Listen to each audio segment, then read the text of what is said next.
تو قادیانیوں کے جو لیڈر تھے مرزا طاہر، وہ کمیٹی میں بیٹھے ہوئے تھے، وہ بھی دیکھ رہے تھے کس کو ٹکٹ جا رہا ہے اور ٹکٹ نہیں جا رہا، اور قادیانی بڑے کلوز تھے پیپلز پارٹی کے، اور پھر 74 میں ان کو بین کر دیا. اور رفیع رضا صاحب آپ کے ساتھی کہتے ہیں کہ اس لیے کیا کیونکہ یہ فکر تھا کہ قادیانی کا ووٹ بینک جو ہے وہ سارا اصغر خان کی طرف نہ چلا جائے. نہیں یہ فضول کی بات ہے. یہ صحیح ہے کہ قادیانی ہمارے بہت بڑے سپورٹر تھے. 70 کے الیکشن میں ان سے مشورہ کیا جاتا تھا. طاہر احمد جو تھے، مرزا طاہر احمد، وہ میرے بڑے خود ذاتی دوست تھے اور بہت اچھے آدمی تھے. اسی طرح ان کے جو بڑے بھائی جو اس وقت حضرت صاحب تھے، وہ بھی بہت اچھے آدمی تھے. لیکن یہ سیاسی باتیں ہیں، ان کو فیوڈل طرز سے نہیں دیکھنا چاہیے. سیاست میں آج دوست ہو کل سر قلم.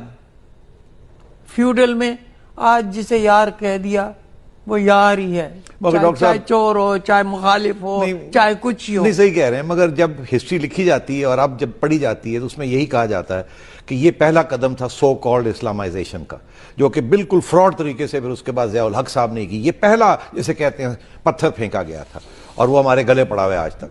یہ ہسٹورینز یہ جس وجہ سے وہ پھینکا گیا تھا وہ میں یہاں نہیں آپ کو بتا سکتا، کیونکہ اس سے انٹرنیشنل ریلیشنز انوالو. کانسٹیٹیوشن منظور ہوا 73 کا. احمدیوں کو اقلیت قرار دینے کا فیصلہ یعنی کانسٹیٹیوشن میں آپ نے بعد میں امینڈ کر کے امینڈمنٹ ہوئی، تو یہ سیاسی فیصلہ تھا. بھٹو صاحب بالکل سیاسی فیصلہ تھا. اس کا مطلب یہ ہے کہ وہ پھر اپنی یعنی پاور پالیٹکس میں کمپرومائزز بھٹو صاحب کے بھی موجود ہیں. بہت زبردست. آپ پوچھ رہے ہیں کہ یہ کیوں ہوا؟ یہ سعودی عرب کے پریشر سے ہوا. تو اب وہ یوں کہتا تھا سعودی عرب کا بادشاہ کہ ان کو یہاں نہ آنے دو.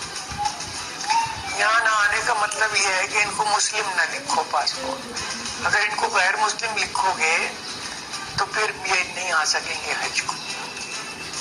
تو ساری بات احمدیوں کا، ساری تو نہیں، بڑی بات احمدیوں کا خانہ کعبہ میں جانے سے روکنے کے لیے شرطیں لگائیں. تو یہ امینڈمنٹ جو ہے یہ it was a political decision, totally political.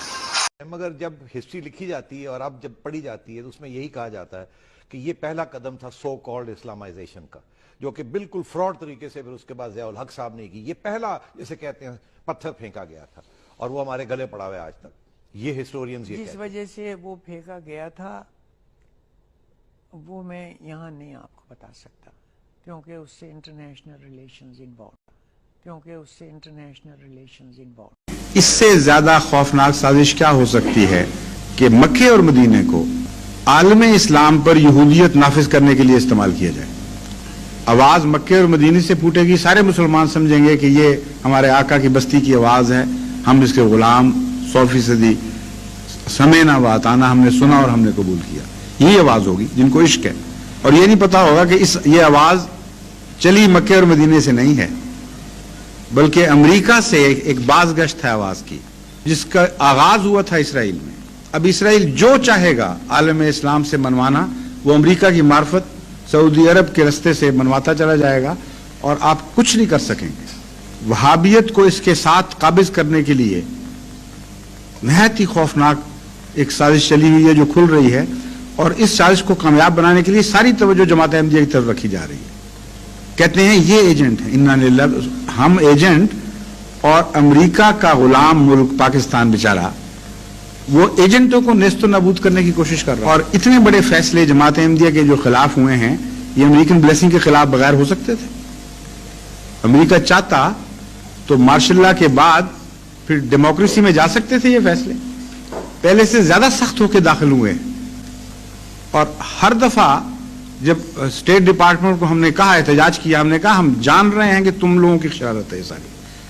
اب پتہ چل جائے گا جب مارشل لا ہٹے گا کہ یہ بدماشی جو ہو رہی ہے یہ بھی ساتھ ہٹی ہے کہ نہیں. اس وقت ہمیں سمجھ آ جائے گی. ہاں ہاں ہاں ہاں یہ کریں گے وہ کریں گے. جو پیکج ڈیل کروائی ہے امریکہ نے اقتدار کے انتقال کی، اس میں اس 8th امینڈمنٹ میں شامل کیا، اور پہلے سے زیادہ سخت شکل میں شامل کیا ہے. اس لیے ان کو پتا ہے کہ اسلام کا ہمدرد سچی جماعت یہ ہے. ان کی طرف توجہ رہے گی تو سعودی عرب کی سازشوں کی طرف توجہ نہیں رہے گی.